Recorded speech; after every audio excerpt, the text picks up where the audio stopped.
ये पौधा आप ड्रेसिना का मेरा देख रहे हैं कितना हेल्दी है, कितना घना है। इसका एक सीक्रेट है, उसे मैं लास्ट में बताऊंगी। अब चलो और ड्रेसिना के पौधों के बारे में बात करते हैं।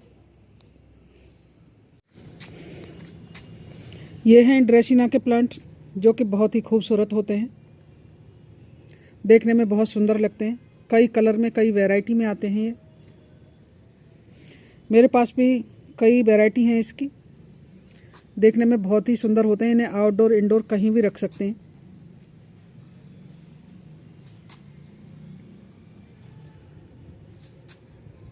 हम करेंगे सर्दियों में अपने ड्रेसिना प्लांट को कैसे बचाएं, उसकी कैसे केयर करें, उसके बारे में।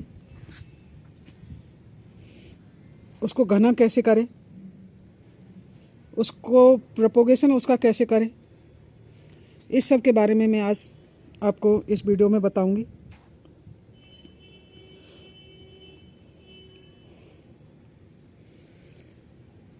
अब शुरू करते हैं इसके केयर टिप्स के बारे में। सबसे पहले तो इसकी ड्रेसिना में जितनी भी सूखी पत्तियां हैं उनको हटा देना चाहिए।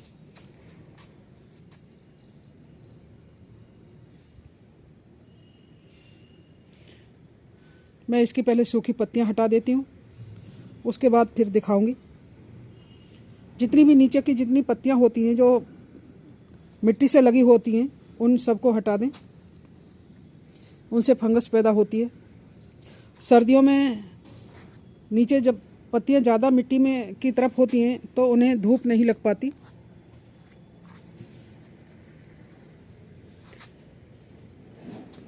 जब धूप नहीं लगेगी तो उसमें फंगस पैदा होगी,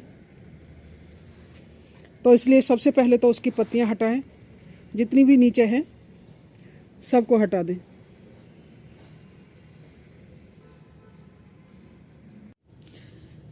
ड्रेसिना के प्लांट बहुत घने हो जाते हैं, उनमें नीचे से बेबी प्लांट निकलते रहते हैं। जिस तरह से ये हैं, आप देख सकते हैं। इससे मैं साल में एक बार इसकी रिपोर्टिंग करती हूँ और इसके नीचे के जितने भी बेबी प्लांट होते हैं सबको निकाल देती हूँ, और फिर उतने के उतने ही ये हो जाते हैं। बहुत ही अच्छी बढ़वार होती है इसमें। अब जब इतने सारे नीचे से बेबी प्लांट निकलते हैं तो इसमें नीचे कुछ दिखाई भी नहीं देता, तो नीचे की इसकी सारी पत्तियां हटा के साफ करें पहले। अब किसी भी कैंची की सहायता से, किसी भी टूल की सहायता से ये पत्तियां हटा सकते हैं। ये वैसे भी आराम से हट जाती हैं, लेकिन पत्ती के साथ साथ अगर इस तरह से हम ऊपर से हटा रहे हैं तो इसका टूटने का ऊपर से डर भी रहता है कि ये ऊपर बहुत ही नाजुक सा होता है। तो मैं पहले सारी पत्तियां हटा लेती हूँ।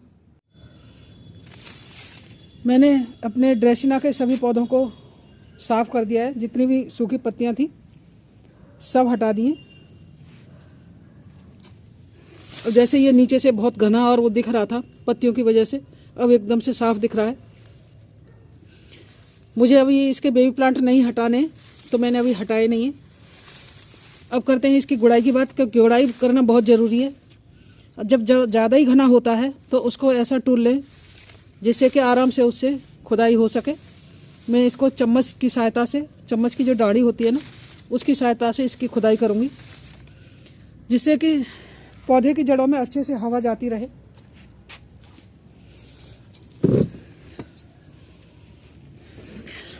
अब जैसे ये खाली है, जगह खाली है, तो खुरपी की सहायता से इसकी गुड़ाई कर दें, जिससे कि उसकी मिट्टी में एरिएशन बना रहे। मिट्टी में एरिएशन बहुत ज़रूरी है, मिट्टी में हवा लगनी चाहिए अच्छे से। इसी तरह मैं अपने सभी पौधों की गुड़ाई कर देती हूँ। गुड़ाई के बाद एक दिन के लिए इसी तरह से छोड़ दें, जो कि उसकी मिट्टी सूख जाए ऊपर से, और उसमें अच्छे से हवा लग सके, धूप लग सके।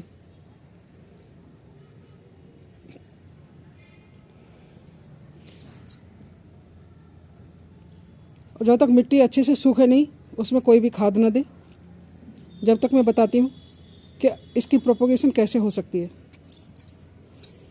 आप देख रहे हैं कि जो बेबी प्लांट होते हैं उनको निकाल के अलग कर लें। जिस तरह से ये ढेर सारे बेबी प्लांट हैं, इनको अलग करके आप एक से अनेक पौधे बना सकते हैं। दूसरा, उसकी कटिंग करके बना सकते हैं। कटिंग करने से दो फायदे होते हैं। एक तो प्लांट एक से ज़्यादा बन जाते हैं, दूसरे वो जो बहुत ज़्यादा लेगी हो जाते हैं, जो देखने में अच्छे नहीं लगते हैं, तो वो देखने में अच्छे भी लगते हैं और घने भी हो जाते हैं। और जैसे मेरा ये है प्लांट बहुत लंबा हो गया है, अब इसको मैं ऊपर से काटूंगी।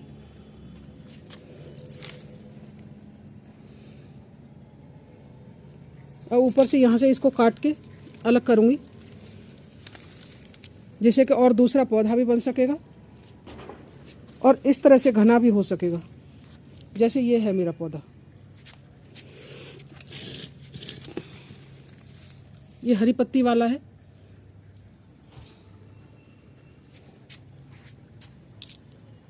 देख सकते हैं आप कितना घना हो गया ये। कटिंग करने से इसी तरह से पौधे घने हो जाते हैं, और अगर उसकी कटिंग न करी जाए तो इस तरह से लंबे हो जाते हैं। जैसे ये मेरा पौधा है, इसकी जड़ से मैंने बहुत ढेर सारे बेबी प्लांट निकाले थे। बारिश के टाइम पर ये बहुत ज़्यादा जड़ों से बेबी प्लांट निकालता है, तो उसको अलग करते जाएं। अगर किसी को देना है दे दें, गिफ्ट देना भी अच्छा होता है। अपने घर में रखें तो इस तरह से कर लें। मेरे तो ये जो बहुत ज़्यादा घना हो गया है, इसको बंदरों ने तोड़ दिया था ऊपर से, यहाँ से तोड़ गए थे। एक बार यहाँ से तोड़ा, दूसरी बार दूसरी डाल तोड़ी, इसकी ब्रांच यहाँ से तोड़ी। मैंने सबको लगा दिया है। इस तरह से इसका प्रोपोगेशन कर सकते हैं आराम से, और प्रोपोगेशन कभी भी कर सकते हैं इसका। ये नहीं है कि सर्दी में नहीं कर सकते, गर्मी में नहीं कर सकते, या बारिश में नहीं कर सकते। 12 महीने आप इसका प्रोपोगेशन कर सकते हैं।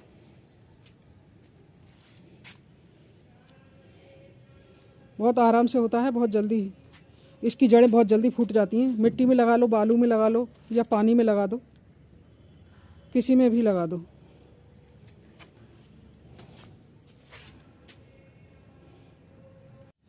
थोड़े दिन पहले मैंने एक वीडियो डाला था, जिसमें मैंने दिखाया था कि मेरा बंदर पूरा ही प्लांट तोड़ गया है। उसकी जितनी भी ब्रांचें थी, लंबी ब्रांच थी, तो मैंने सबके टुकड़े करके और ये लगा दिया, और सभी टुकड़े हो गए। एक भी ऐसा टुकड़ा नहीं है जिसमें फुटाव ना हो या हरा ना हो। इस तरह से इसका प्रोपोगेशन हो जाता है। इसके ऊपर से कटिंग करके दूसरा पौधा बनाया मैंने, तो देख कितनी ढेर सारी ब्रांचें निकली।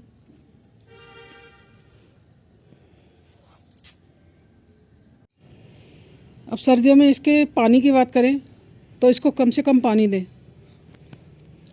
इसकी मिट्टी अच्छे से सूख जाए, कम से कम 4 अंगुल तक, जब इसको पानी दें। कम से कम 8 दिन बाद, 10 दिन बाद, उससे पहले इसको पानी न दें, क्योंकि पानी से जड़ गलने की इसमें होती है कि जड़ गलन की बीमारी होती है। इसमें ज़्यादा पानी लगेगा, जड़ गलने लग जाएंगी। तो पानी का विशेष ध्यान रखें, इसमें पानी ज़्यादा न दें।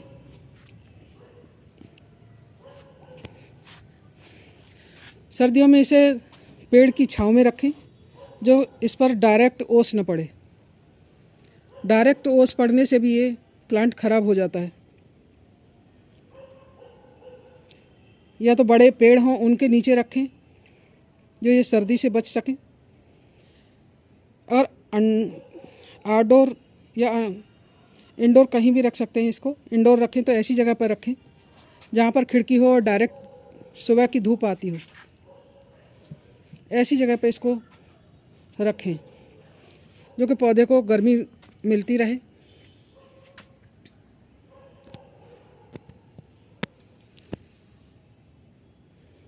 इस तरह से इसको धूप में रखें और ठंड से भी बचाएं।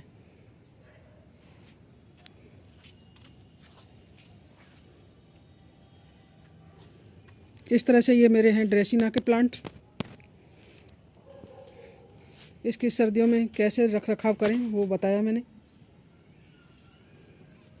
प्रोपोगेशन कैसे करें। इसे गर्मियों में भी तेज़ धूप से बचाना ज़रूरी होता है, नहीं इसकी जो पत्तियां होती हैं वो झुलसने लग जाती हैं और काली पड़ने लग जाती हैं। तो गर्मियों में इसका बचाव बहुत ज़रूरी है। बारिश के टाइम पर तो ये हरे भरे होते ही हैं। कल मैंने इस सभी पौधों को गुड़ाई करके छोड़ दिया था। आज मैं इसमें लगा देती हूँ खाद। इसमें ज़्यादा खाद की ज़रूरत नहीं पड़ती है। ये है मेरा मल्टीविटामिन फर्टिलाइज़र, जो कि मेरे फल सब्जी के छिलकों से और कुछ DAP के दाने डाल के बनाया है मैंने। अब इसको सभी में दे दूँगी। थोड़ा थोड़ा दिन की ज़रूरत है, क्योंकि मिट्टी अभी भी गीली है। मौसम ठंडा है तो मिट्टी जल्दी से नहीं सूखती है, तो मैं बहुत थोड़ा थोड़ा सा ही दे रही हूँ सब में। एक मग में ये सारे पौधों में दे दूँगी। बहुत ज़्यादा की ज़रूरत नहीं पड़ेगी इसमें। ये सब में मैंने दे दिया है। इस ड्रेसिना के पौधे का जो सीक्रेट था वो मैं आपको बता रही हूँ कि इस पौधे को हमारे सामने वाले घर में, वो पार्क के दूसरी साइड है, वहाँ पर किसी ने उखाड़ के फेंक दिया था। अब पार्क सही हो गया है। 2-3 साल पहले पार्क बहुत ख़राब था, तो कूड़ा कबाड़ा फेंक देते थे लोग, तो वहीं पर इसको फेंक दिया था। डंडी डंडी थी इसमें, मिट्टी थोड़ी बहुत मिट्टी लगी थी, बाद बाकी डंडियाँ थी। मेरे हस्बैंड घूम रहे थे वहाँ पे, सुबह सुबह घूमने जाते हैं, वो इसको उठा के ले आए थे। अब बोले इसको लगा लेना, किसी ने फेंक दिया है, पता नहीं है ये किस चीज़ का पौधा है। तो वो मैंने लगा दिया था। आज 2-2.5 साल के बाद मेरा पौधा ऐसा है जिसमें से बहुत सारे मैंने प्लांट बना भी लिए हैं और गिफ्ट भी कर दिए हैं। ये था मेरा सीक्रेट ड्रेसिना का। अगर मेरा वीडियो आपको थोड़ा सा भी अच्छा लगा हो या इसकी टिप्स कुछ अच्छी लगी हो तो प्लीज़ फुल वॉच करें ऐड के साथ में। चैनल पर नए हैं वो सब्सक्राइब करना ना भूलें। शेयर करें, कमेंट करें। Thanks for watching. Thank you.